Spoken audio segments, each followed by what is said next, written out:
Friends, आज की video में हम बात करेंगे फेमस इंडियन राइटर और डायरेक्टर महेश दत्तानी की एक प्ले के बारे में जिसका नाम है तारा।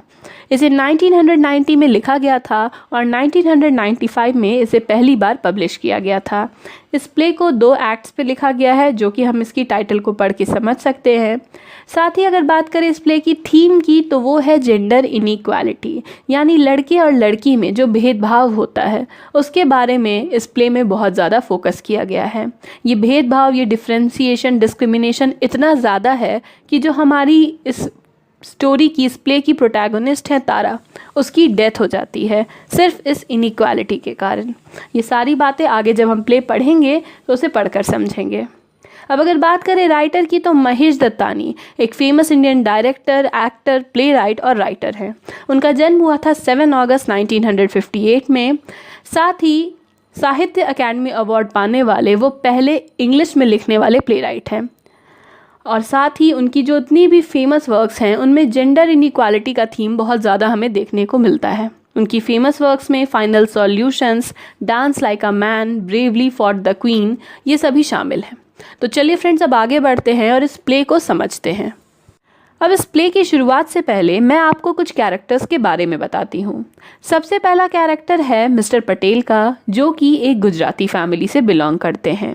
इन्होंने शादी की भारती नाम की एक वुमेन से, जो कि एक साउथ इंडियन है, तमिल है। अब ये जो लव मैरिज इन दोनों की हुई उसे मिस्टर पटेल की फैमिली ने एक्सेप्ट नहीं किया। तो अब मिस्टर पटेल अपनी फैमिली के साथ नहीं रहते, उन्होंने अपने फैमिली से सारे रिश्ते ख़त्म कर लिए हैं, बल्कि ये भारती के घर में रहते हैं अपने फादर इन लॉ के साथ।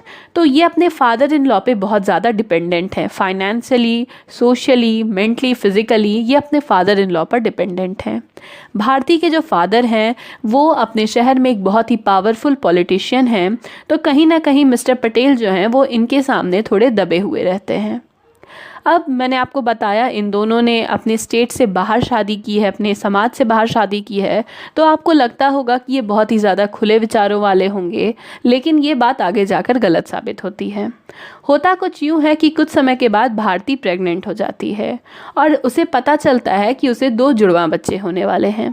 इस बात से ऐसे तो पूरा परिवार बहुत खुश होता है कि जुड़वां बच्चे होंगे, लेकिन जब बच्चों का जन्म होता है तो ये जो खुशी है ये टेंशन में बदल जाती है। और इसका कारण ये है कि भारती को जो बच्चे हुए हैं वो कंजॉइंट ट्विंस हैं, यानी दोनों बच्चे आपस में जुड़े हुए थे। अब इसमें प्रॉब्लम ये है कि बच्चों का जो शरीर है वो वैसे तो पूरा है, सिर्फ जुड़ा हुआ है, लेकिन जो उनके पैर हैं वो 4 के बजाय 3 हैं। यानी 2 बच्चे हैं तो 4 पैर होने चाहिए, लेकिन उन बच्चों का 3 ही पैर है। अब इन बच्चों में एक लड़का है और एक लड़की है। लड़के का नाम रखा गया है चंदन और लड़की का नाम रखा गया है तारा। तो हमें बताया जाता है कि इन 3 पैरों में से एक पैर तारा का था, एक पैर चंदन का था और एक पैर जो था वो बीच में था। और जब ये ऑपरेशन होता तो ये पैर किसी एक ही बच्चे को जाता। अब यहाँ पर एक डॉक्टर आते हैं जिनका नाम है डॉक्टर ठक्कर। वो एक ऑपरेशन करेंगे जिससे चंदन और तारा अलग हो जाएंगे। तो यहाँ पर डिसीजन चल रहा है कि वो तीसरा पैर जो है वो आखिर किसको मिलेगा, तारा को या चंदन को। डॉक्टर ठक्कर कहते हैं कि जो पैर है ये तारा को मिलना चाहिए, क्योंकि ये तारा की तरफ का पैर है और सबसे बड़ी बात ये है कि जो ब्लड इस पैर में आ रहा है वो तारा के शरीर से आ रहा है। यानी ये जो पैर है इसमें तारा के शरीर से ही ब्लड फ्लो हो रहा है, तो ये पैर तारा को मिलना चाहिए। लेकिन यहाँ पर बात आती है भारती के फादर की। भारती के फादर जो हैं वो बहुत ही ज़्यादा पुराने विचारों वाले हैं और कहते हैं कि नहीं, मुझे अपना वंश बढ़ाने के लिए एक लड़का चाहिए और वो लड़का बिल्कुल स्वस्थ होना चाहिए, बिल्कुल हेल्दी होना चाहिए। तो ये जो पैर है ये तारा को नहीं, हम चंदन को देंगे, क्योंकि तब चंदन जो है वो अच्छे तरह से हेल्दी रहेगा, मेरा बिजनेस आगे बढ़ाएगा, मेरा नाम रोशन करेगा। डॉक्टर ठक्कर कहते हैं कि ऐसा करने से तारा की जो हेल्थ है उस पर बहुत इफ़ेक्ट पड़ सकता है, वो बहुत ज़्यादा कमज़ोर रहेगी। लेकिन ये जो भारती के फादर हैं ये डॉक्टर ठक्कर को ज़मीन का लालच देते हैं और उन्हें आखिरकार ये मनवा लेते हैं कि वो जो पैर है जो तारा को बिलोंग करता है वो चंदन को दे दिया जाए। अब ऑपरेशन होता है और जो पैर है वो चंदन को दे दिया जाता है। तारा बेचारी बहुत ही छोटी है, लेकिन इस ऑपरेशन के बाद तारा पर, जैसा कि डॉक्टर ठक्कर ने कहा था, बहुत ही बुरा असर पड़ता है। वो बहुत ही ज़्यादा कमज़ोर हो चुकी है। ये जो ऑपरेशन के कारण जो उसके हिस्से का पैर था उससे अलग कर दिया गया, उसका उस पर बहुत प्रभाव पड़ा है। साथ ही उसे अब एक प्रोस्थेटिक, एक नकली पैर लगा दिया गया है। उधर बात करें चंदन की, तो चंदन को वो पैर दिया तो गया था, लेकिन वो पैर चंदन की बॉडी का नहीं था, तो वो पैर उसे सूट नहीं किया और 2 दिन के बाद उन्हें वो पैर काटना पड़ा। तो ये पैर किसी के काम नहीं आया, ना ही तारा को मिला, ना ही चंदन को मिला, और अब दोनों ही भाई बहन को एक एक प्रोस्थेटिक लगाया गया है। अब ये मैंने आपको कैरेक्टर्स के बारे में बताया। अब हम आते हैं इस प्ले पर। इस प्ले की शुरुआत होती है और हमें ये प्ले जो बताई जा रही है वो चंदन के पॉइंट ऑफ व्यू से बताई जा रही है। ये जो प्ले है वो चंदन सुना रहा है।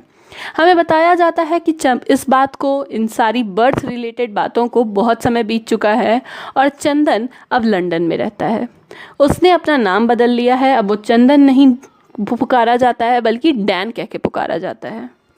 ये जो चंदन है, या यूँ कह सकें ये जो डैन है, ये अब लंदन में एक राइटर बन गया है और ये अपने कमरे में बैठकर अपनी फैमिली को मिस कर रहा है, स्पेशली अपनी बहन को मिस कर रहा है। इसकी जो बहन थी तारा, उसे मिस कर रहा है और ये डिसाइड करता है कि ये अब जो अपनी स्टोरी लिखेगा, अगली स्टोरी लिखेगा, वो अपनी बहन के बारे में लिखेगा। और इसी तरह से वो अपने बचपन के दिनों को, अपनी बहन के साथ जो मेमोरीज़ हैं, उन सभी को याद करना शुरू कर देता है और इस तरह से धीरे धीरे वो फ्लैशबैक में जाता है और अपनी बचपन की कहानी हमें सुनाता है। हमें बताया जाता है कि जन्म के बाद भले ही तारा बहुत कमज़ोर थी और चंदन जो था वो भी फिज़िकली चैलेंज हो चुका था, सही से चल नहीं सकता था, लेकिन इसके बावजूद इन दोनों भाई बहनों के बीच में बहुत ज़्यादा प्यार था। तारा चंदन की बहुत केयर करती थी और चंदन भी तारा का पूरा ध्यान रखता था। तो एक दिन की बात हमें बताई जा रही है जहाँ तारा और चंदन बैठकर कार्ड्स का गेम खेल रहे थे।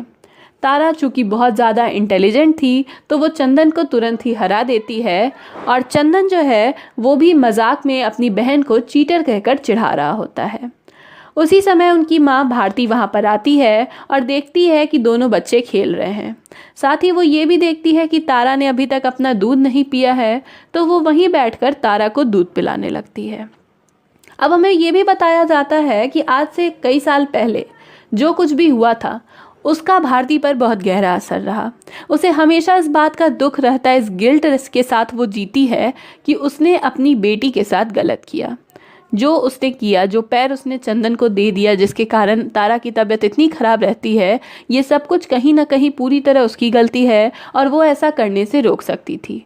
लेकिन बेटे का प्यार उसे कुछ इस तरह अंधा कर चुका था कि उसने अपनी बेटी के बारे में बिल्कुल सोचा ही नहीं। तो वो तारा को दूध पिला रही होती है। उसी समय पड़ोस की एक लड़की है रूपा, वो वहाँ पर आती है और कोशिश करती है इन दोनों को थोड़ा गुस्सा दिलाने का, इनसे मजाक करने का। तो वो तारा को देखकर कहती है कि ये तुम दूध पी रहे हो, तुम लोग तो पटेल हो ना, तो पटेल होकर दूध कैसे पी सकते हो? मैंने तो सुना है कि पटेल लोग अपनी बेटियों को दूध में, बस इतना वो कहती है कि तभी वहाँ भारती आ जाती है और उसे चुप करा देती है। असल में रूपा ये कहना चाह रही थी कि जो पटेल लोग होते हैं वो अपनी बेटियों को दूध में डुबाकर मार देते हैं क्योंकि उन्हें बेटियां नहीं चाहिए होती है। ये पुराने ज़माने की, बहुत ही पुराने ज़माने की सोच थी। तो यहाँ पर उसी समय भारती आकर रूपा को चुप करा देती है और उसे तारा को ये बात कहने नहीं देती है। दोनों भाई बहन कन्फ्यूजन में ही रह जाते हैं। उधर भारती देखती है कि ये रूपा जो है ये मेरी तारा की अच्छी फ्रेंड बन सकती है, हमारे पड़ोस में ही रहती है, तो ये जो तारा है ये अकेली नहीं होगी, मैं इसे रूपा की फ्रेंड बनवा देती हूँ। तो ये रूपा को ब्राइब करती हैं, चॉकलेट्स का लालच देती हैं, मैगजीन्स का लालच देती हैं, अच्छी अच्छी खाने की चीज़ों का लालच देती हैं और कहती हैं कि तुम मेरी बेटी की दोस्त बन जाओ, तुम उसकी बेस्ट फ्रेंड बन जाओगी, तो ऐसे ही कई सारी चीज़ें तुम्हें मिलती रहेंगी। और रूपा उन चीज़ों को एक्सेप्ट करके कहती है कि ठीक है, मैं सोचूंगी, ऐसे तो मेरे बहुत सारे फ्रेंड्स हैं, लेकिन मैं कोशिश करूंगी और तारा की दोस्त बनने की कोशिश करूंगी।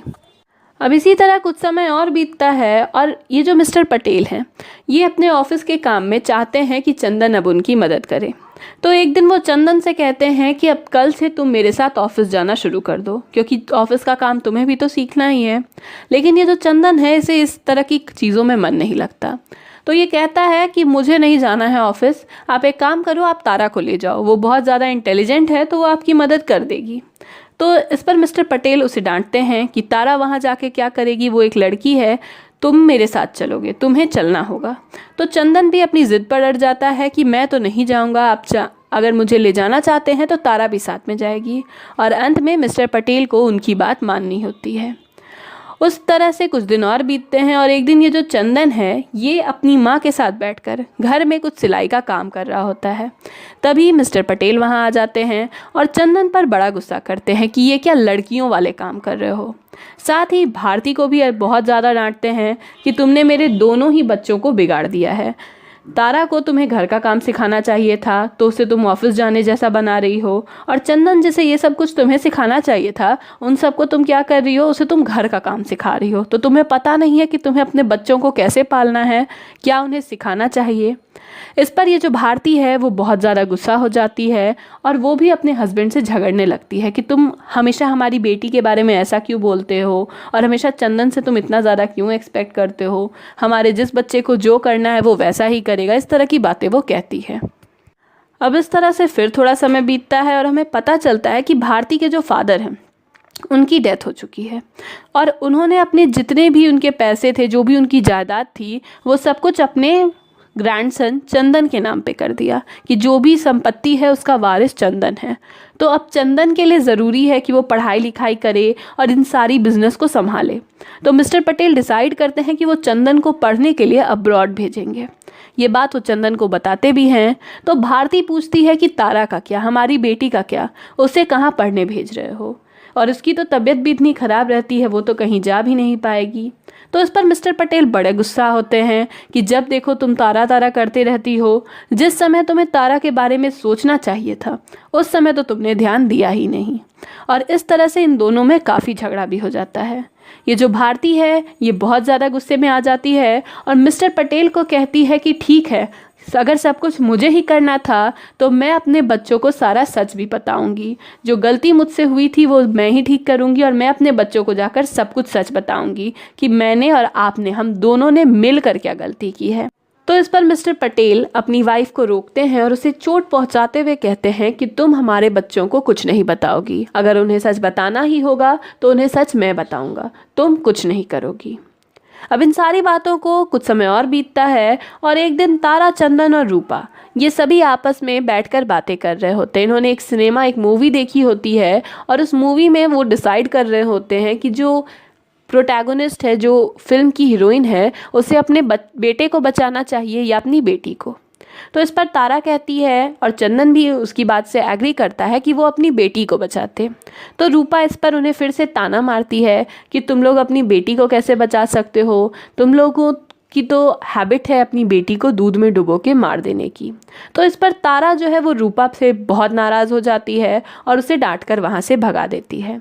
इन सभी झगड़े का तारा पर और बुरा भी असर होता है। धीरे धीरे वो और ज़्यादा कमज़ोर होती जाती है और एक दिन बेहोश होकर गिर जाती है। जब उसे डॉक्टर के पास ले जाया जाता है तो पता चलता है कि तारा की जो किडनी है वो फेल हो गई है और उसे अब एक किडनी ट्रांसप्लांट करवाना होगा। तो अब यहाँ बात उठती है कि आखिर किडनी जो है वो डोनेट कौन करेगा, और यहाँ सामने आती है भारती। भारती के अंदर जो हमेशा से एक गिल्ट रहा था, उसे लगता है कि शायद वो ऐसा करके उसे दूर कर सकती है। तो भारती और तारा दोनों का ऑपरेशन होता है। भारती अपनी किडनी तारा को दे देती है और ये जो ऑपरेशन है वो कहीं ना कहीं सक्सेसफुल भी रहता है।